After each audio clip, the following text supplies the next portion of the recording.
Welcome to the Attack the Rack podcast. I am your host, Curtis Leslie, and you are tuning in to the #1 rated podcast on the planet.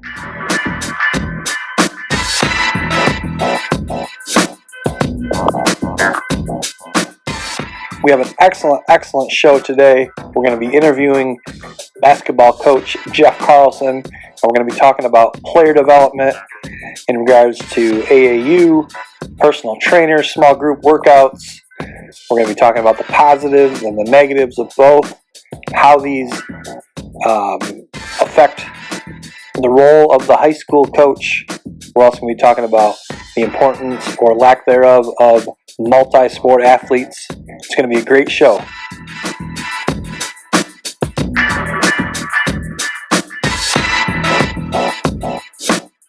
Please subscribe to the channel, like, comment, and share.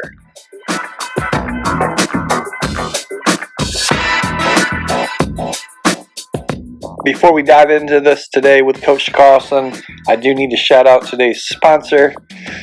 Today's sponsor has been a long-time sponsor of the program, long-time sponsor of Get to Two Media, and certainly our Attack the Rack YouTube channel and podcast. Thank you so much to Christmas Trees for sponsoring us. Christmas Trees is an incredible product, especially this time of year as Christmas is approaching. Every household needs a Christmas tree. If you don't have one, get out, get one. They bring joy and happiness to your household. Amazing product to place presents for your friends and family underneath.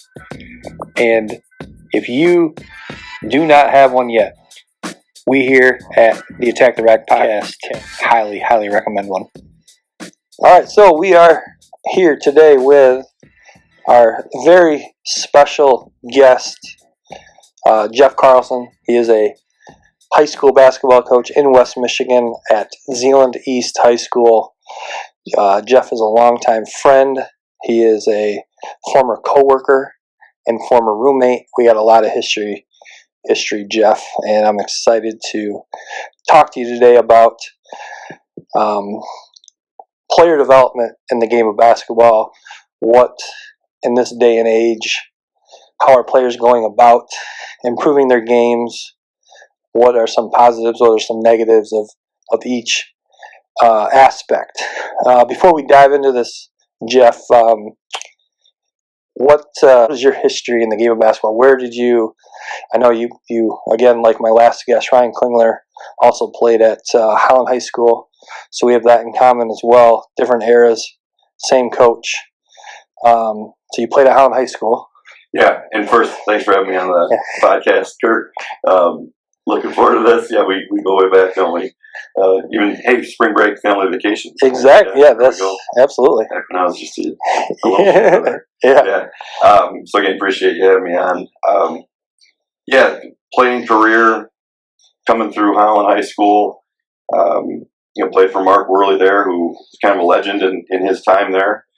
Still a very, very big name, I think, in the West Michigan area due to his success as a high school basketball coach, and was fortunate enough to play with some really good players at Holland High. And I think part of our success there was due to the fact that we had a great coach who got us to buy into a system, and then again, we're surrounded by great players who, as we're getting maybe into the topic here about player development,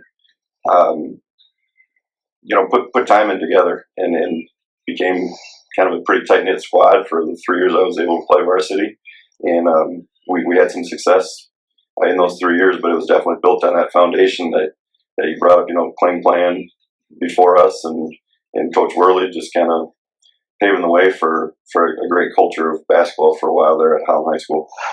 Yeah, I would totally agree. And on the subject of player development, this goes back 25 years for myself.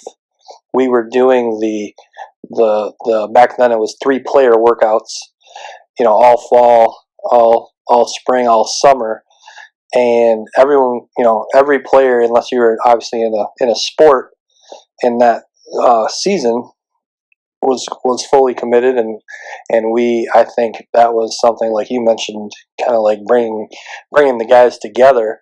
But also, I think we were able to get a ton better doing that with our high school coach. A positive of that was also being able to work on our system, and as we got into with Ryan Klingler in the last episode, the motion offense. We in the off season, that is where we really grew and really understood, and were able to break things down in regards to setting screens, coming off screens, reading the defender. Some of that stuff is a little bit hard to improve when you have an hour and a half, 2 hour practice during the season. And I think the off season stuff, along with skill development, it wasn't just working on our motion offense, but along with skill development was a huge thing. And that goes back 25 years ago. I don't think there was a lot of that going on with high school coaches back then. Yeah, and I think it's interesting to look at that because there's such a difference there, right, between what we're talking about and what opportunities are out there for kids now. And looking back on the most successful team I played on was my junior year when we were fortunate enough to go 20-0. I don't know if any of us played AAU basketball, and it's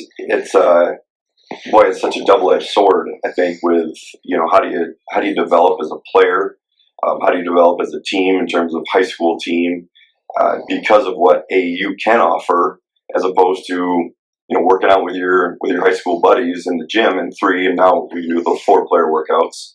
But that camaraderie to build for a high school program, you don't necessarily get that with the AAU stuff. And you mentioned just simply reading the screen. Well, getting to just referring to one of my former teammates, Travis Dupree. Like, had I played AAU, I wouldn't have gotten just to know that sense of, well, if Travis sets the screen for me, what is his tendency? Like, what does he do off of it typically? And there's, as we all know, there's just that sense of playing together and working out together with your high school teammates that you don't necessarily get with the AAU. And we'll get into this, I'm sure. I'm not knocking AAU I think there are some definite positives to it. But there, like I said, on that team, I'm pretty sure, now that I'm racking my brain, I don't know if any guys on that team played AAU basketball. Does that mean we didn't work out with hoops? No. I mean, in the summers, we'd go into the gym, we'd all lift together, which I think was huge, just again to build camaraderie. Coach Worley was there. We'd lift for an hour, and then we'd get in the gym and we'd get the guns out and shoot on the guns and go through some small player stuff like just simple screener cutter shooting, and just get to know each other as players with more skill development there. And I can truly look back and think that's the exact reason we were as successful as we were. Now times have changed, obviously, and back then, AAU wasn't pushed on kids, and you had to be really, really good to get on the AAU team back then. Now, if you want to play AAU, you can find a team. Anybody can play if you got the funds to do it.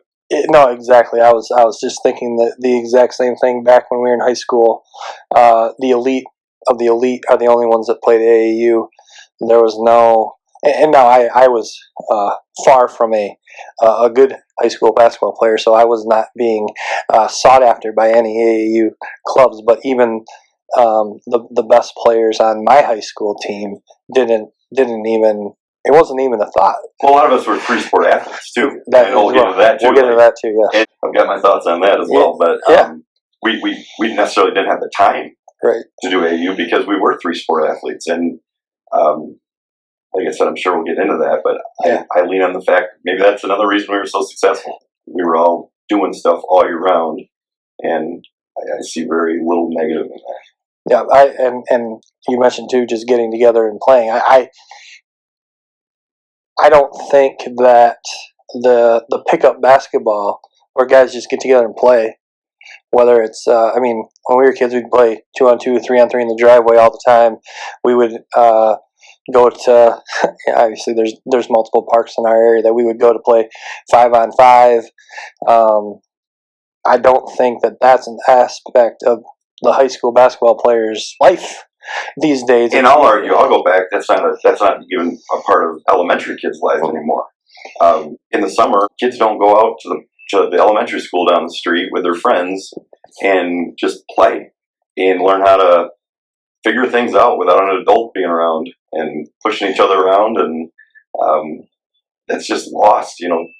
Shame on technology, maybe. Exactly. But I know with my boys, like, I got to tell them to go outside and play and do some stuff without parents being around. I'm falling prey to this now too. I'm coaching my fourth grader at kind of a little travel team, and that's what we're doing just because that's what we're doing. But back in the day, that stuff wasn't even available at that age.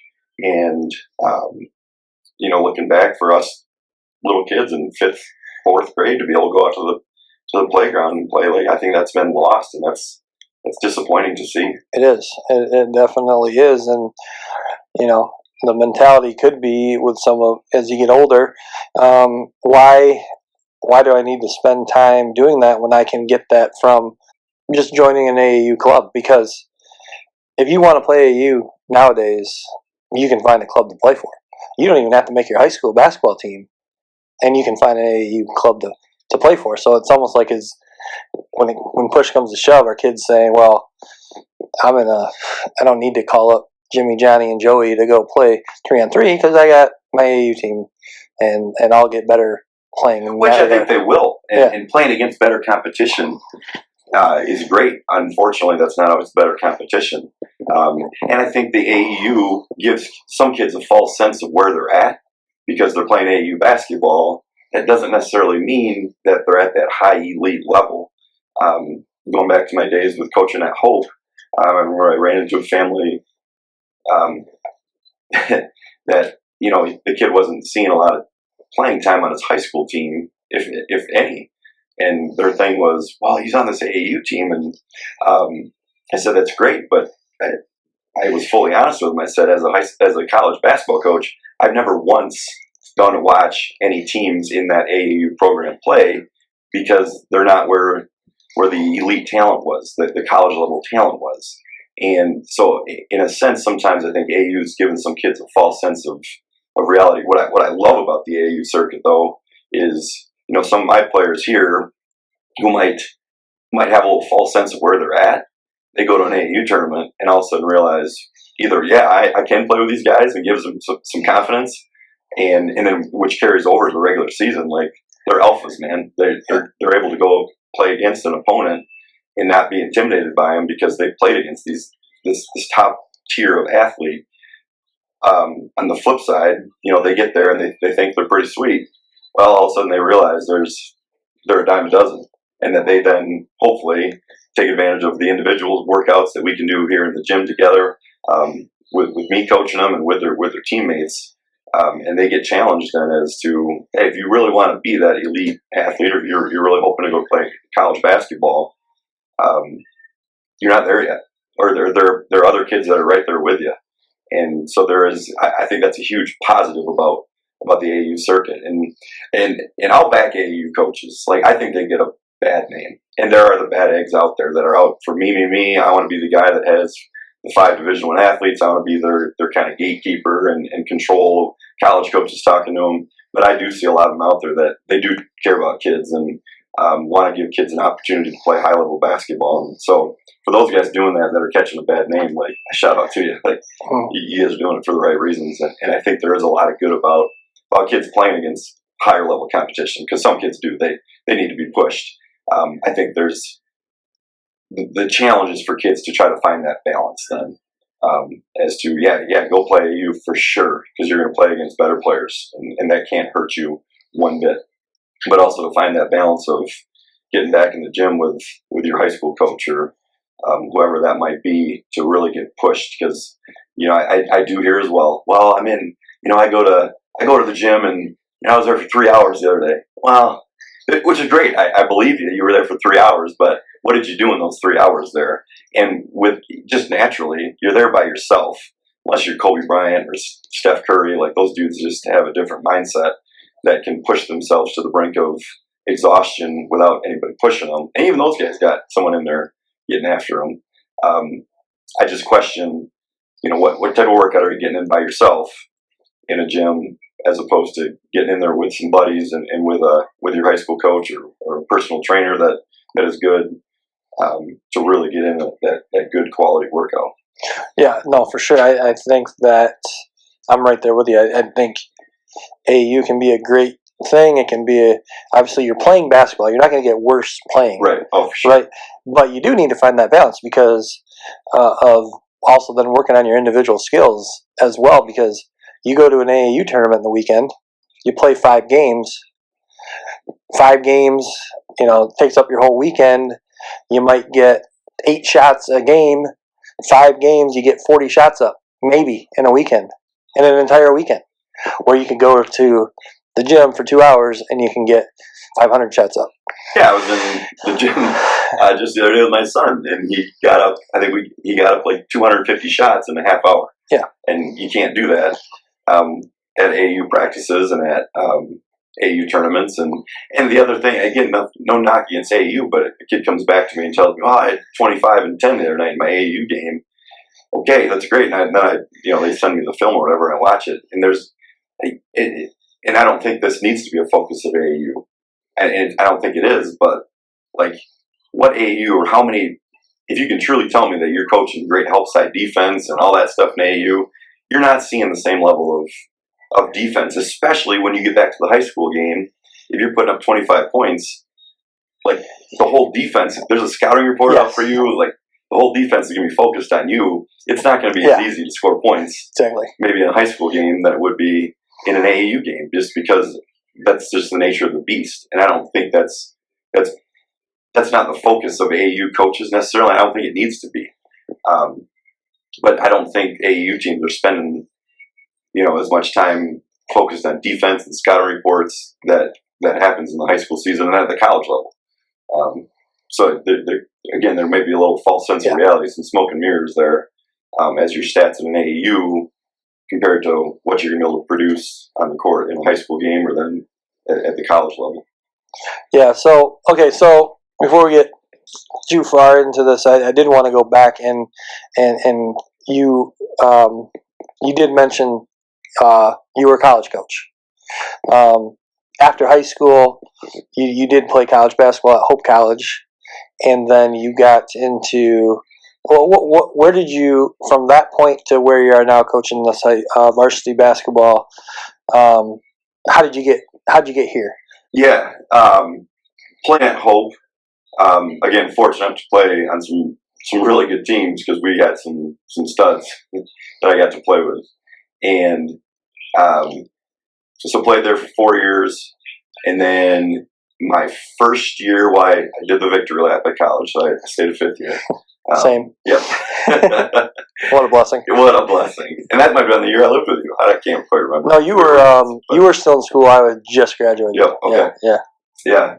And my 5th year at Hope, I was fortunate enough then to be like kind of a student assistant, but assistant for Eric Elliott, who's a Hudsonville coach now, and All-American at Hope, probably one of arguably Hope's maybe best player to ever play, or one of the top 2 or 3. Yeah, I would. Had a great career over in Europe for a while, and has been an unbelievably successful coach at Hudsonville High School. I dread ever having to play them in the districts because, we were supposed to play in a district final a couple years ago, and then a thing called COVID hit, and they canceled the tournament the day before we were supposed to play them. But so was able to kind of be his assistant for a year, and I think he was the JV coach for 2 or 3 years there at Hope. At Hope, and learned a ton from him, which kind of then started that was a little spark as maybe wanting to be a coach. Then he came to Zeeland, and he got a teaching job here right away, and was the girls' JV basketball coach for 2 years. And in all honesty, looking back on my coaching career, because I was a little hesitant to do that, like that was the best thing that I could ever have done. Coaching JV girls basketball for numerous different reasons. After that, kind of that second year of teaching in that spring, Coach Van Weeren, who was at Hope still, my coach there, longtime coach there, Eric was going to step aside as his JV coach and reached out to me to see if I would want to do that JV job. And sure, absolutely. So was fortunate enough to get that offer, jumped on board and did that for 2 years. And then after that second year, Coach Van Weeren retired, and his assistant Matt Neal got the job. Coach Neal then asked me if I would be kind of fill into his role, and so it was a natural progression there. And with the teaching schedule, it worked out great. Just to be they start practice at 3:30. I was done school at 3 every day, and then at that point, no kids, so could get out on the recruiting trail quite a bit. And having a wife that is a saint, as all coaches, longtime coaches, probably attest to, or female coaches having a husband that's a saint and understanding the commitment in terms of time. I've been fortunate enough to marry up to somebody that has understood that, and did that for I think 8 years through Coach Neal's tenure at Hope, and then with Coach Mitch for a while. And when the job opened up here at Zeeland East, just naturally thought, hey, if I want to be a head coach, this is a great opportunity. Knew a bunch of the guys in the program, great kids, great families, and just a great community to support sports. Thought I got to jump on this opportunity, and so was fortunate enough to get the job here, and now I'm going into season 4. So that's kind of the coaching career there. All right, so when you were a college coach, obviously that required recruiting, and then kind of back to the AAU thing. A lot of people, parents, players have this mentality where if I don't play AAU, I'm not going to get recruited. I'm not going to get seen. How as a former college coach, how accurate do you think that thought is, or do you feel like, hey, if you're good enough, you're going to be found out about you? Yeah. I think there is a little bit of truth to that it does help out for sure. Okay. And so I do think that yes, there is maybe a small argument to back that up, that if I don't play AAU, I'm not going to get seen. I would also, though, argue that yes, if you're good enough, like I know we were just scouring always on our bus trips on Saturday to games, I'd buy the newspaper, which nobody knows what newspapers anymore, but go through and we'd be looking at, unfortunately, stats, but whatever. Yeah. And just of all the high school games, and if we consistently saw a kid's name, obviously we're going to at least look into it. Or we were always trying to be in contact with high school coaches, just letting them know, hey, if you've got a kid that can play, you think they can play at the college level, like let us know. And a lot of those kids don't or didn't necessarily play AAU because they're like 3-sport athletes, or he's a soccer stud, so he's doing travel soccer, baseball stud, so he's doing travel baseball in the summers, and just didn't necessarily play AAU basketball. It definitely helps for exposure with getting your name out there, and as we found out, sometimes I'm like, man, that kid all of a sudden got an offer, really, from that school? It takes one sweet game in an AAU tournament, and you catch some college coaches' eyes, and that's definitely a bonus to AAU. And then all of a sudden, your name's out there, and coaches talk. We know who each other are recruiting, and did.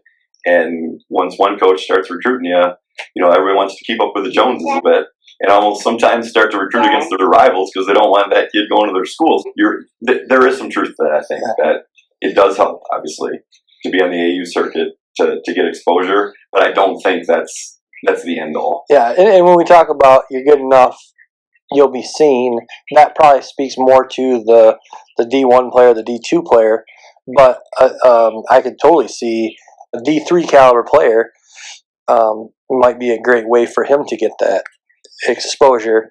When you were coaching at the D3 level, were there guys that you did actually get on your radar from seeing them at an AAU for sure. tournament? Yeah. In fact, a lot of the kids we started recruiting, you're at the AAU thing looking at somebody else that you're recruiting, and then when you're there, and for college coaches, going into an AAU tournament and watching for weekends is great, because for the most part, everybody there can play, and you just see tons of talent, and oftentimes, and when at the D3 level, we got to find the diamonds in the rough sometimes, and find those kids that aren't getting high level offers and being recruited from those D2, D1 schools. So to be able to go to those, there's where that exposure piece, that those kids we would have never had on our radar had we not been at a. So you're going through the rosters there, and your pen's out, and you're just watching everybody. Probably, I mean, you're there focused on a few kids that you have already built some relationships with, but that's especially at that D3 level. All right, we are gonna take a quick break, and then we will be back with more of the Attack the Rack podcast with today's interview with varsity basketball coach at Zeeland East High School in West Michigan, Mr. Jeff Carlson.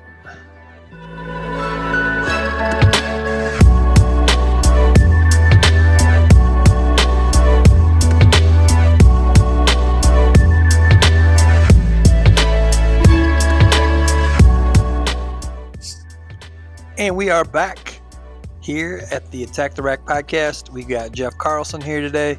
We are talking player development. In regards to the AAU basketball, how has the growth of AAU, is there any way that has changed the role of a high school coach? I think it has. In one sense, I think we don't have to provide quite as much in terms of opportunity for kids to play, because I do think they get that. I mean, that's where they're playing games. We obviously do our team camps and stuff like that. But before AAU was so big, if kids needed to compete, which I think is a huge aspect of becoming a successful athlete, like you got to learn how to compete. And that's why I still think the 3-sport athlete is huge, because they learn how to compete 3 times a year on a team, as opposed to 1 time a year if you're just a 1-sport athlete. You get three seasons to compete compared to 1. I think that's a huge aspect. And by kids playing AAU, they're competing more. They're how much we like to preach, we don't do this for wins and losses, which I truly think we don't do it for. I mean, there are bigger reasons, but gosh, winning's a lot more fun than losing, or at least learning how to compete and play hard. And we keep score for a reason. There's a winner and a loser, and so that provides more opportunities that we don't have to as a high school coach. But I think it also has provided some battles too. Again, where kid doesn't necessarily feel like he needs to get in the gym to improve their skills, because there's that false sense of, well, I had 2 AU practices this week, and I played a tournament this weekend. And you mentioned it earlier, in that AU tournament, you played 5-6 games. Great. You were competing for 5-6 games. You were getting up and on the court. But how many shots did you get up? Especially at the AU level, if you've got 2 or 3 studs on your team, there's probably not a whole lot of passing going on. And so, yeah, you got maybe 20 shots up the whole weekend. Okay. And of those 20 shots, how many of them went in? Were you shooting? Did you make 10 of 20? Did you make what? Like, you could get in the gym here with me for a half an hour on the gun, and we'll get up 150 shots. And so there's that false sense of reality. So there becomes a little battle there. But for the most part, when I've had those conversations with guys, like, they get it, and all of a sudden it's like, oh yeah, they start to figure it out. And the kids that really want to be college basketball players that I've had, they've bought into still doing both, and they find a balance there. In fact, if you found not a balance, like that's all they did, they'd go to their AU stuff, and then they'd call me and they want to be in the gym for 2 hours. Trip Reamer's comes to the top of my mind. Like, I don't know how many hours we spent in the gym, and still in the summers he comes back after work every day, and he's always calling me to get back in the gym, and that's what that takes. And I think the really successful kids, they're gym rats. They're doing both, and maybe that does pull them away from doing some other stuff, but if that's how good they want to be and that's the level they want to play at, I guess they gotta put that sort of time and energy into it. Yeah, and another aspect of this, and another thing that's developed and changed a lot since we were in high school and become more prevalent, is the personal trainer, or the trainer, the basketball trainer, who will work out with an individual, or work out with 3 or 4 kids. I mean, you mentioned AAU almost takes a little bit of the time maybe that you would have to put in. Do you find that the personal trainer now is also kind of allowing you to not have to put in as much time in the off season working on skill development, but at the same time, is that does it also kind of take away from what we were talking about earlier? The building the camaraderie with your team and Yes. things like that. Again, doing something's better than doing nothing. I encourage the families that have, and thank goodness I've just had great families in our program, that they have, when they've wanted their kids to do personal workouts, a lot of them have said, well, we don't want you to have to do so much. So there's where we're getting into that.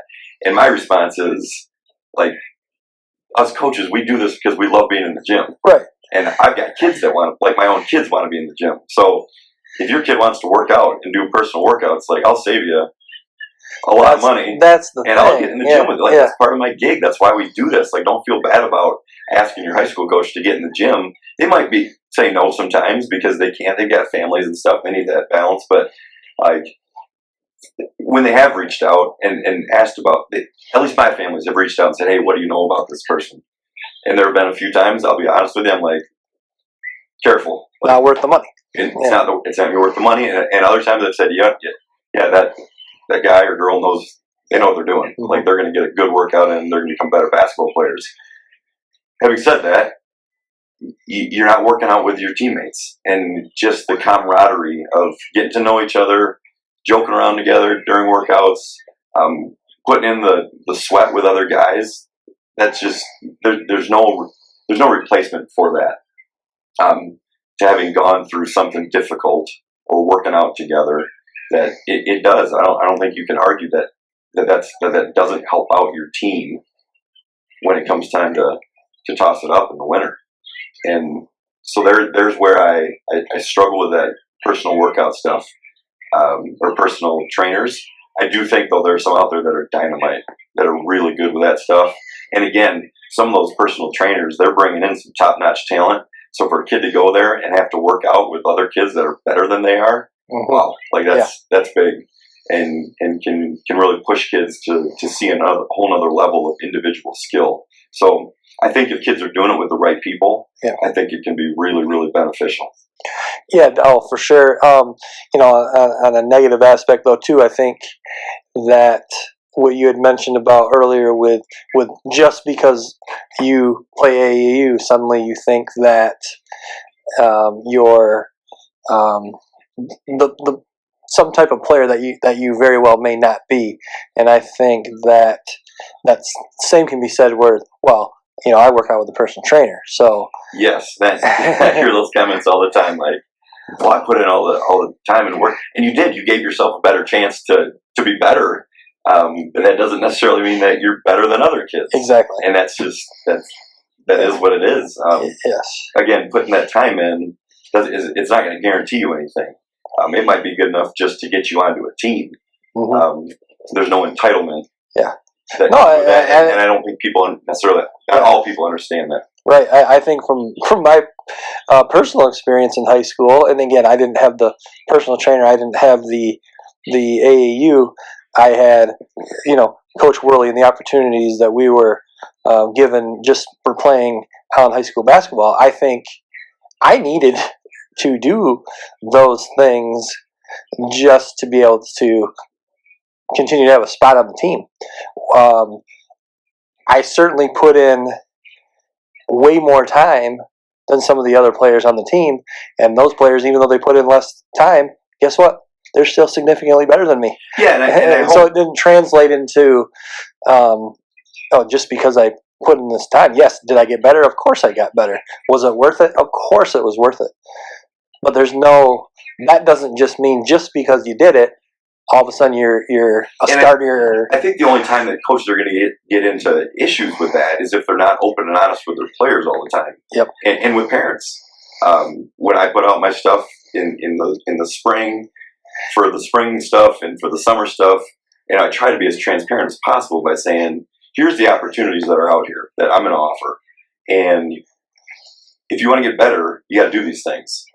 But it's not going to guarantee you even a roster spot. It's going to give you a better chance to be on our team or a better chance to get some playing time. There's no entitlement. Just because you signed up and did all the stuff doesn't guarantee you anything.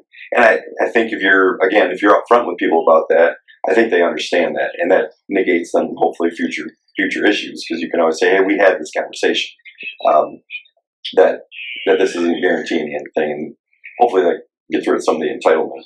I put the time in, yeah, which is great, yeah, you did, but maybe you weren't as naturally blessed. Yeah, no, that's not. Or hey, that kid didn't do anything, but I can say, well, that kid was out playing football all fall, so were they not doing?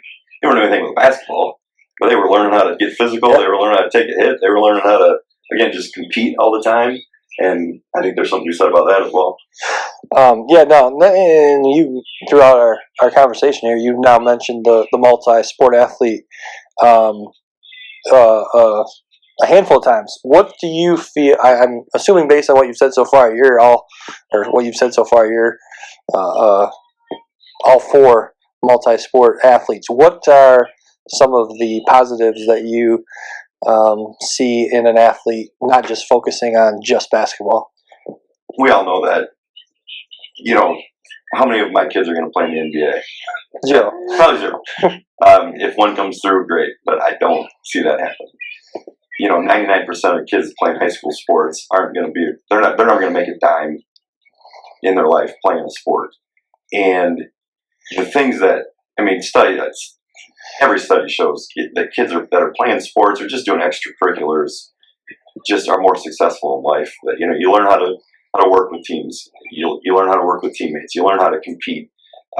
We say it's not about winning and losing, but in the real world, at your job, you got to win to be successful at your job, and to learn how to do that.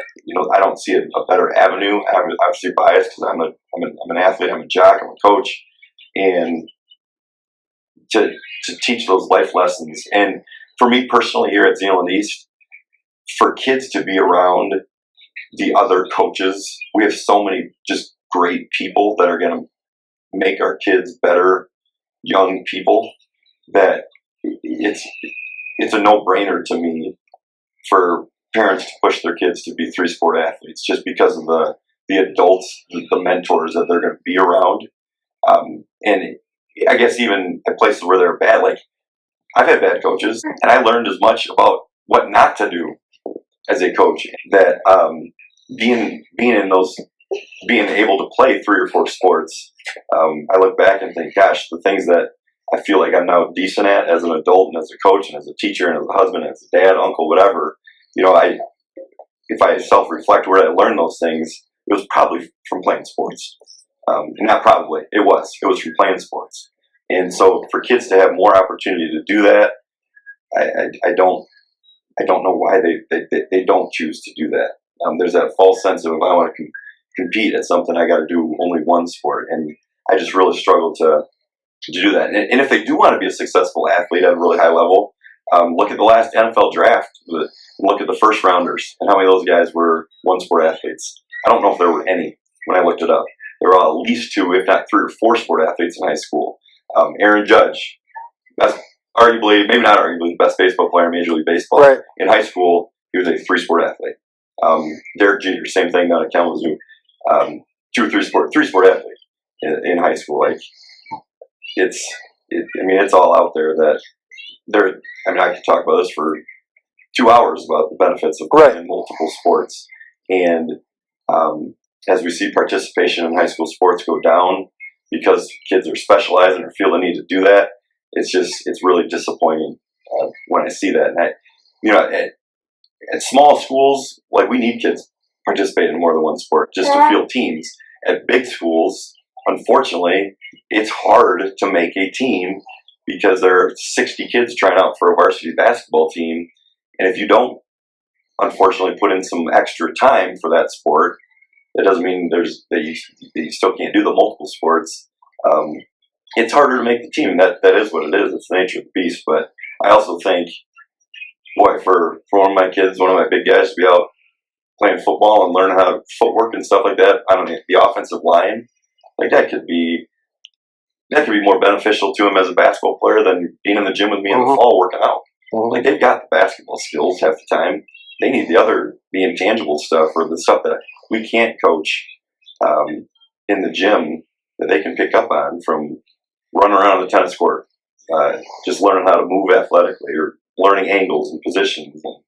And those other sports can teach the stuff that we need kids to learn that we don't have the time to teach in the basketball gym. Mm-hmm. So you, like you mentioned, footwork for an offensive lineman. Are there any other sports that you specifically could see an athlete improving their basketball skills by playing this sport? Soccer, I'll start there. Hey, I don't have 25 timeouts to call in a game to tell guys what to do all the time. In soccer, there are no timeouts. Like, you've got to, yes, Figure it out. You got to figure it out. And you've got to be able to move constantly, and spacing, vision. Like, those are just huge tangibles to being a great basketball player. And I think soccer, of all the sports, teaches that the best, as to how to play without being coached. Now, on the flip side, football, yeah, you are being coached all the time. And there's the coach is able to coach you on every single play. And so I'll flip, some teams are great that I've had with motion offense. I've just been able to let them play. There's the soccer thing. Other teams, we didn't have those type of players. So we were having to run a lot of set plays, and they had to be able to think and be X's and O's more type players. And there's where football comes in. And, baseball. Just baseball is a boom, boom, boom type of sport. And you got your break. I think those bursts of speed of play, and you got to be on your toes all the time when it's not a fast-paced game. And basketball, it can lull you to sleep sometimes, but to be able to not then fall asleep on the basketball court. There's another great thing there. We mentioned the tennis, the angles, the positioning yourself for the next shot or the next play before it even happens, trying to think one step ahead, the footwork. Communication if you're playing with doubles with another teammate, and learning how your teammates move about. I could go on and on, I guess. High jump in track and field. Travis Dupree, I'll go back to him. The kid couldn't jump over a credit card until his junior year, when he finally went out and did high jump in track and field. By the time he was a senior, he was dunking the basketball, which leads him to be the MIAA MVP over at Albion, and goes and plays overseas for a couple years professionally. So, yeah, I guess I could rattle off every single sport as to why it can be positive. Golf, mental toughness, like not getting frustrated after a bad shot. And you have to stew about it for like 5 minutes while you go find your ball or something like that, to be able to bounce back and have that next play mentality. Yeah, I think it's huge for kids to play other sports. All right, Jeff. Well, thank you so much for joining us. It was a great topic, great conversation. Before we get you out of here, I would love to know who, in no particular order, no particular level of play, but who would you say are your 5 favorite basketball players? They could have never even played in the NBA. Who would you say are 5 of your favorite basketball players? I got to start with my idol, Michael Jordan. Mm-hmm. I knew back in the day that he was good, watching him play. But watching all of his documentaries, The Last Dance, and hearing him talk about his competitiveness and his will to win, and then to see, and then you analyze, why did he get there?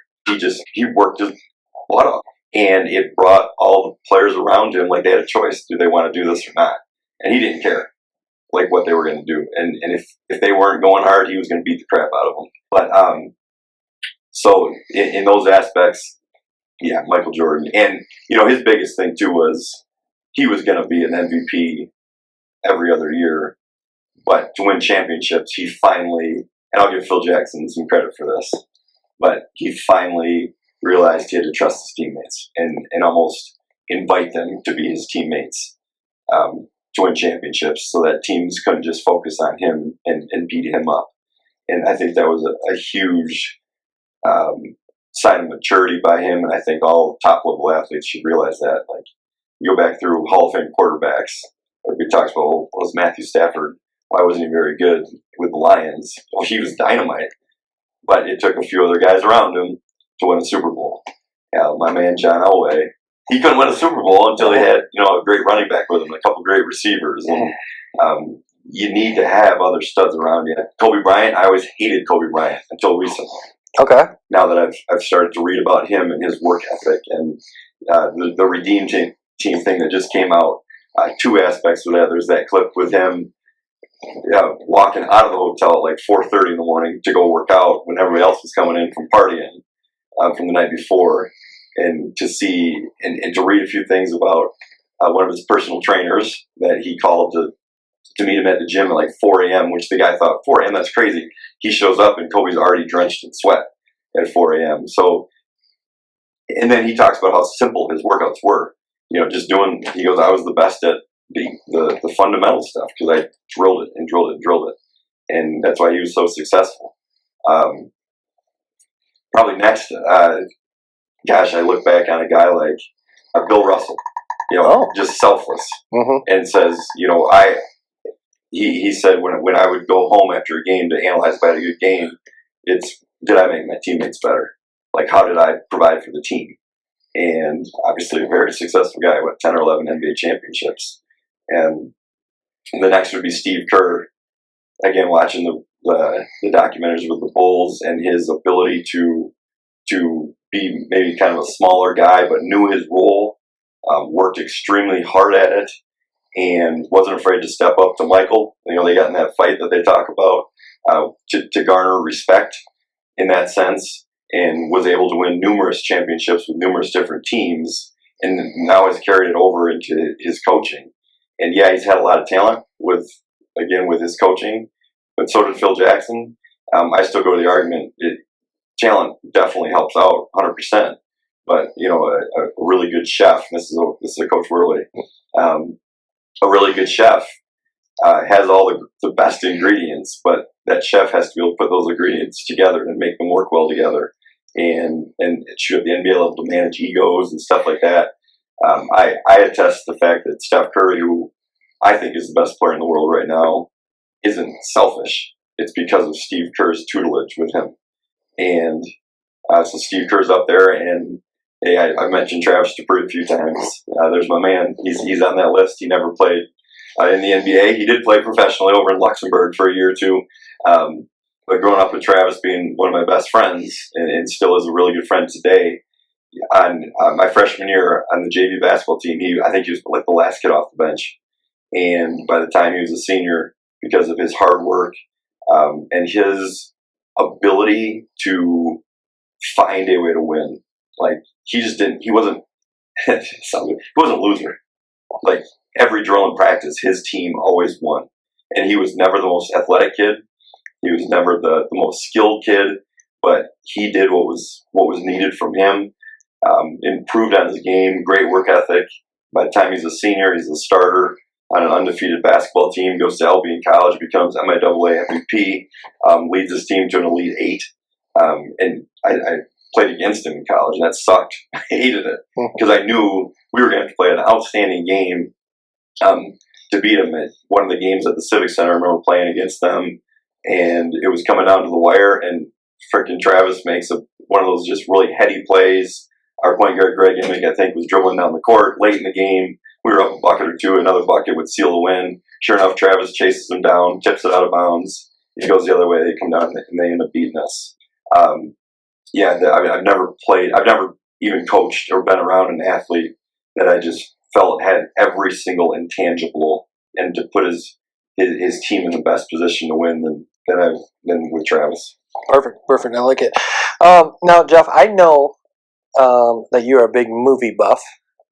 What 3 to 5, maybe 5 is a little tough to come up with, but 3 to 5 basketball movies that you would say are your favorite?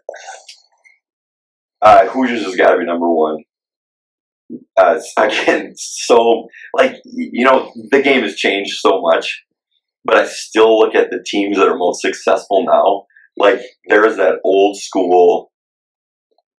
Yeah, gosh, you go back to the first day he walks into Coach, what's his Gene, whatever his Gene Hackman. Hackman walks in the gym and just starts snapping off those passes, like just good, solid chest passes.